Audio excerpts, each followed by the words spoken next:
gloves here. It is winter, and that's why we're busting this bad boy out.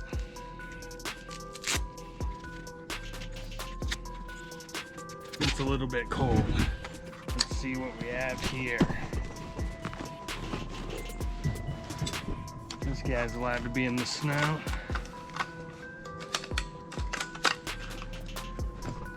Boom.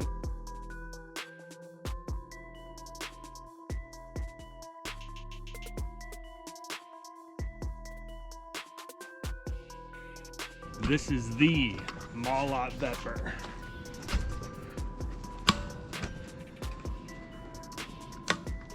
So this right here, one of the last AKs imported from Russia. So mine is in 308. The ammunition that's more common around me is 308. That's why I went with this for this rifle instead of the 54R. I figured the RPK style was a lot nicer to handle the bigger 308.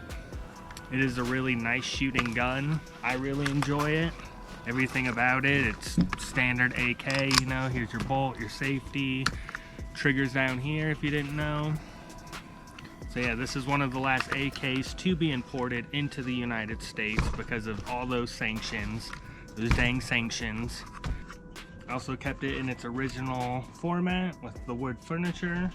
I felt like I could really grab it and do anything I need to just fine.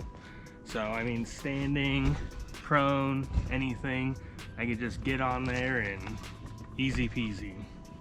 I thought this wood furniture was really nice, so I just stayed with it on the entire rifle.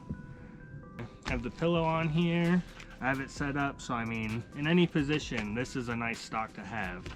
I actually enjoy this stock a little more than other stocks. Some people skeletonize this or whatever. They just drill out holes, make it a little lighter. This is kind of a heavy gun. I don't know, like 10 pounds loaded, maybe more, probably more. I don't know. This precision armament muzzle brake was a game changer. I also have a Caldwell bipod.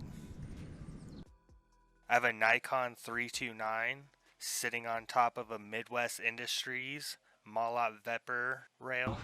You know, it's not the most tactical setup, but I think it works for what I use it for. It's an expensive plinker.